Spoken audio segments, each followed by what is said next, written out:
My name is Alberto Durango. I'm Colombian. I've been in London since 1995.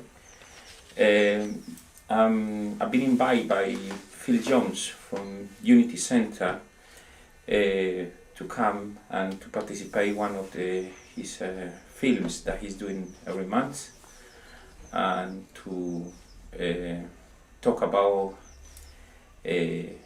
our experiences in the struggle in London with the cleaners. It's great to be here in Glasgow, and I can see we got the same problems like we have in London. The difference is the way we resist and the way we're doing. And my purpose here is to interchange experience and learn your experiences, and to apport my experiences in order to apport more to the workers' movement. I'm part of the Latin American Workers Association, and a voluntary worker for the organization. Latin American Workers Association is a group of workers which want to give advice to other workers, basically in employment. How did that start? How did that start with group of workers that want to give advice independently, like 5 workers, and we approach TNG. This was in London? In London, yeah. Started in London. And we approach TNG in order to get some help. TNG offered us an office and a computer and telephone, and we did it very well, and we managed to recruit about over 1,000 workers to the TNG, and that was the base of Justice for Cleaners campaign. Justice for Cleaners campaign, it was a big campaign doing by the union TNG, and they, after we recruit those members, they decide to invest some money and bring some organizers from USA and join forces with some groups like London Citizens. London Citizen is like a community organization which group many churches around London. So that was the start of Justice for Cleaners campaign, and it was great at that time. It was nice. The campaign was focused in the biggest name, in the biggest banks around City of London and Docklands. Which is a big employer. There's thousands and thousands of people working in cleaning jobs in banks, insurance companies around London. Yeah, it was mainly banks, by insurance companies, but the biggest names like Goldman Sachs, Barclays, Merrill Lynch. That was the base of the campaign, and the main thing it was to get the living wage. That was the main thing, and maybe all the conditions, but the main thing was the living wage. That was like in the past. We managed to, with that campaign, we managed to get some good victories in different big names, big banks. But the problem is, when we get the victories, the union sign agreements with the big companies, and the agreement was like very against the workers' interest.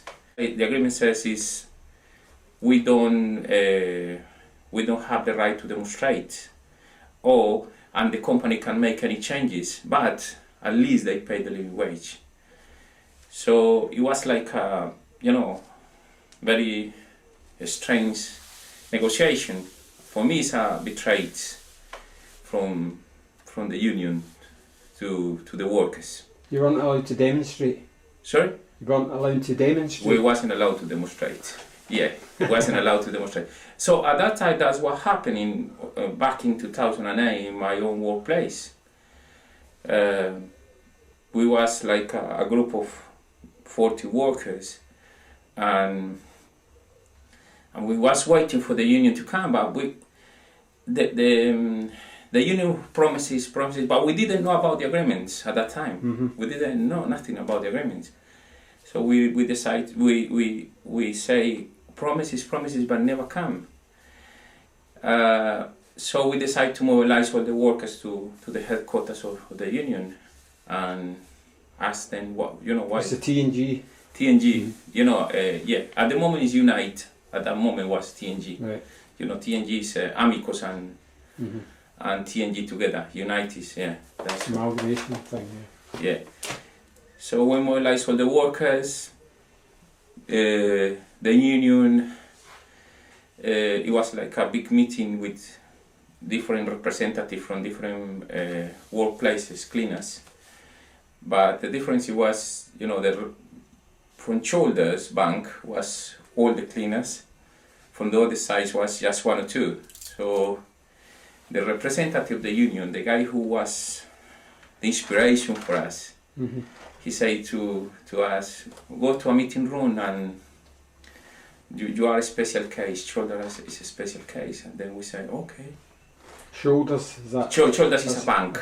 Yeah. It's a bank, and we were subcontracted by And most of the members were from Shoulders.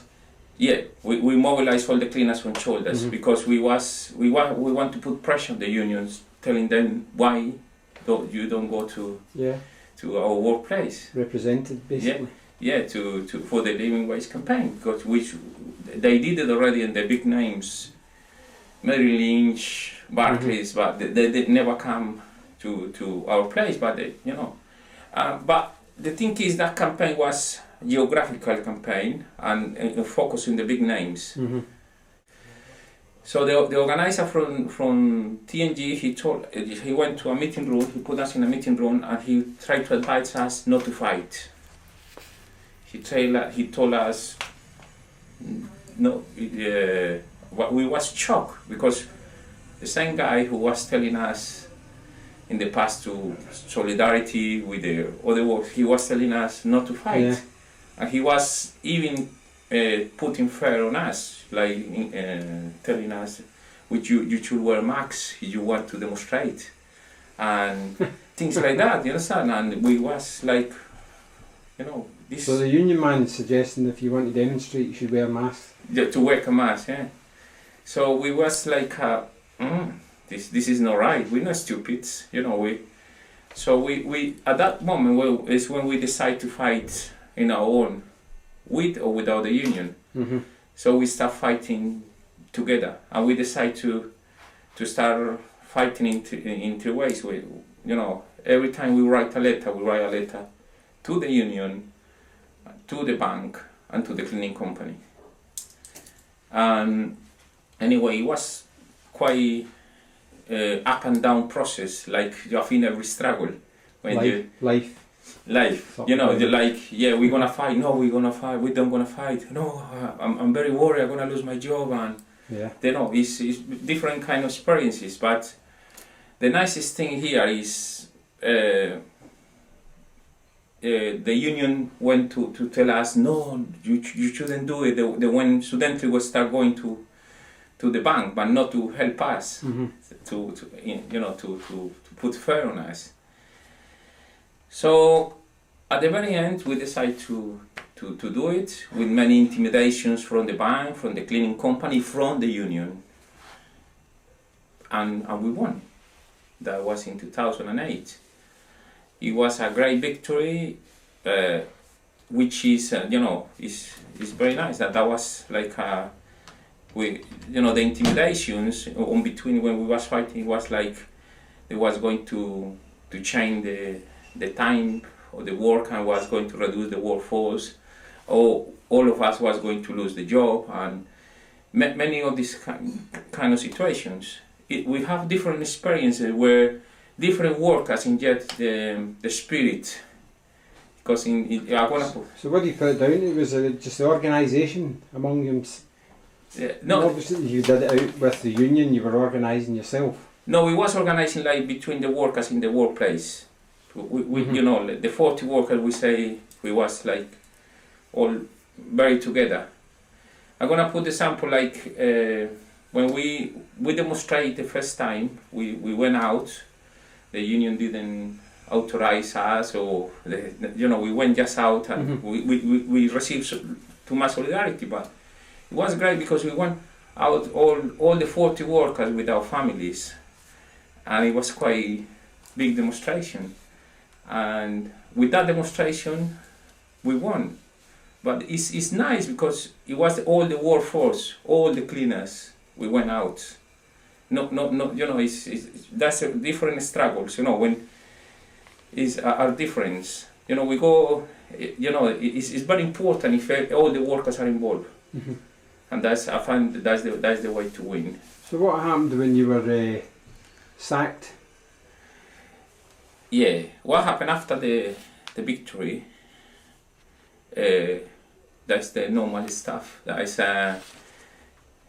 bosses always attack back. So it's not just such thing as a permanent victory. We always need to. This history of UBS is different than the shoulders. All right. Yeah. But it's connected. Yeah.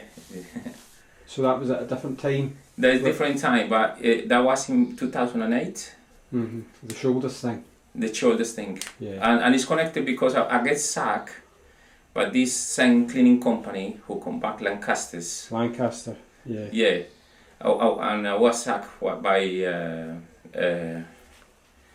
on the first place I was sacked from Shoulders building.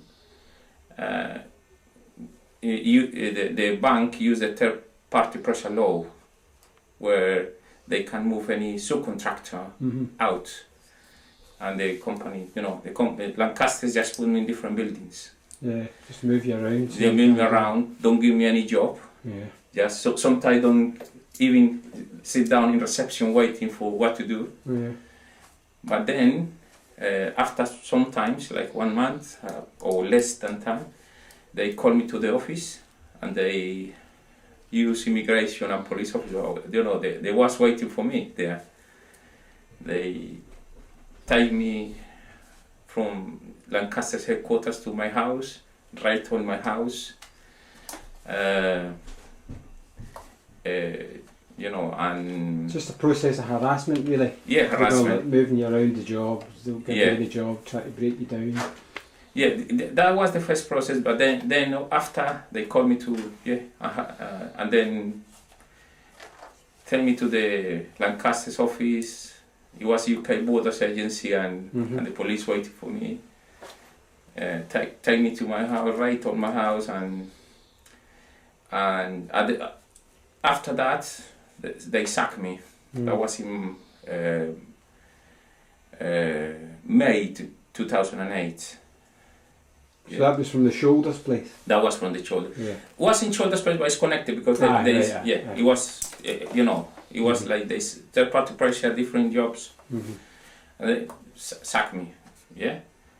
That is it's an ongoing tribunal, employment tribunal, and it's gonna happen very soon. It's just.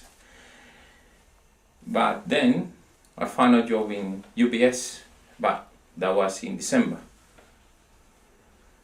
That's the Union Bank of Switzerland. Yeah, Union Bank of Switzerland in 2009. So, what is the similarity with the Shoulders? And in between of that, Shoulders workers, we participate in other struggles on 2009, giving solidarity to other workers in similarity with what happened to us. People letting down by the union. But we realize we are the union. We need to fight together, and that's the key thing and the key part is solidarity. we fight almost the 2009 trying to reinstate the church steward of one of the big insurance company, Willis, and 3 women, you know, the Shop steward. the church steward, yeah. He was sacked, and it's not only that case, it's many of the church stewards been sacked after the Justice for Cleaners victory. Why I have to criticize the campaign is like it's the trainings in TNG. They explain to the workers how to put the head down in crisis. Keep masks on. Yeah, they explain there is richest bank than the others, and some of them are more generous than the others. And then generous, and they give a little bit more money, and you know it's like a very depressing thing when you get and receive this kind of training, and there is no, you know, it's completely false. They exploit us, and we deserve to be paid, or we deserve to have good conditions. It's very simple. They don't give us any favour. Yeah. So the other people you were in solidarity with, was that other companies, cleaning companies? Yeah, the other workers. Yeah, the other workers. So UBS basically is part, you know, the UBS, when I get the job in December 2009, I found out the same kind of problems. They get the victory of the living wage, and after that they get attacked. The conditions get attacked, and because of course it's as an agreement with the union, you know, the union advised them to there's nothing to do, and because the companies can do any changes, and at least they call themselves living wage companies, good companies, because we pay the living wage. But if you compare the budgets now at before the living wage, companies are using less money to pay the cleaners. How they do that is over putting more load to the workers, sacking workers. But the boss only gets 8.3 million. So, you see, is that a living wage? You know, the bankers, you know, in the last, you know, they always made excuse with the crisis and blah, blah, blah. Yeah. But we see UBS get the biggest profit in the last 3 years. And you can find in the newspaper, you know, the biggest profit. I think the information you have is not updated, but I think in the last quarter they got the biggest profit. But they always trying to, you know, they never lost. They get a crisis. Yeah, and they make money off crisis. They can make money off crisis out taxes and blah blah blah. So UBS is is the sample of what happened in most of the places around London and around the city after the campaign, the Justice for Cleaners campaign. And that is the sample here is it's not just a campaign; it's a permanent thing. You know, ongoing. If you organize something, you need to be organized and keep resisting and because bosses they always come back. It's a permanent thing. Yeah. It's a permanent thing. If you say it's a victory and then you sleep, then they will come back for you. But if you organize and you very well organized, you will get better conditions every time. If you keep resisting, that is very important. And then we need to keep that level of confidence when we get a victory. We need to keep together, and we need to know they will defend their interests. That we're gonna try, and the interest is the profit. Our interest is our conditions. Yeah. You know, our better conditions, our better life for our families, for our lives. I think the situation with our countries, but I'm not talking about only South Americans. I'm talking about African workers and people from different parts of the world. The difference is the capital of these banks, the capital of all these multinational companies. They create poverty in our homeland. Mm-hmm. And when workers are in the corner, we need to resist, and we learned how to resist in our workplace and in our countries. Then we have two choices, you know, poverty generate immigration, and then we need to come to these countries. But we come with experiences because we've been forced to fight. Mm-hmm. You know, so I think we bring some experiences from our countries. I don't say just South America. I see some nice. Just as an Africans. example, Yeah. you know, things that Yeah, but I think it's very important because what I think is, I think the immigrants, because we are in the bottom, we've been forced to fight because we're in the corner. We don't have any other choice.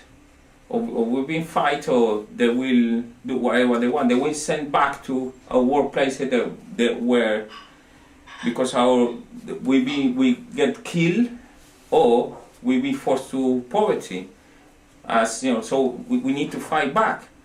But if it's not us, you know, the next step will be the other workers. So it's very important for, you know, the workers here. That is the government and the media. They try to put us the scapegoats, and they made the working white worker from here, making we are the enemies. yeah. We are not the enemies. We are workers as any other worker, and then the people who is exploiting is there. The people who give the money to the banks are there. The government. It wasn't us.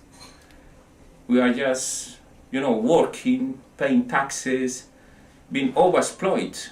How we've been overexploited back home by these multinational companies that give the profit to the rich people here, not to the working class here. Yeah. The working class here is being overexploited as well. So we need to be together and fight together. Our enemy, which is the rich people. Yeah. Yeah, I think that is that's what we need to do. I think every time I go to different forums and to different experiences, when I talk to miners, when I talk to different workers, is the common thing. You know, it's the capital who is attacking the workers. And we got different experiences like the cleaners, but it's different. You know, very examples of resistance around the world. You know, I think the very important thing is how we're gonna put all this together and strike back and do something that change the world. Change. Well, I think your campaign's a good step in that direction. Yeah, I think we put our little effort to do it, and we're gonna keep doing it. But I think it's very important for the other workers to think and say we need to do it as well, because I think the key part is unity. If the workers of the world understand that if we come together, they get results, and that is and I'm 100% sure about that, because we get results when we become, and it's just 40 cleaners, and we get results to a big bank, multinational bank, the second richest bank in the world, and we managed to do that. So why other workers who go more power, industrial power, don't do that? You know, why, teachers or it's a lot of work that I know they go more power than the cleaners, because at the end of the day we don't clean. It's okay. The things will be dirty, but it's other work that we can stop the production and affect the real pockets of the rich people, and then it will be more powerful. So that's why I said my message is, if we do it and we can win, why the other workers can do it as well. What we need is confidence. But that's the key thing. Unity. Unity is the key part, and solidarity. We need to mobilize to any single struggle or any other worker, whatever is any worker in struggles. We need to move together and be there all together. That's the key part. So the bosses will understand that they will have trouble if they attack any worker. Mm-hmm. So that's what we're trying to do in London as well. So it's UBS now. It was showed that then we move to the next one. Then the message to all the bosses is, don't do it. Think 2 times before you do it, because otherwise we're gonna be there. And we go solidarity spirit, and then you see what happened. You got all these experiences here, so don't do it. Yeah. That's great. Thanks for sharing that with us, Alberto. Okay.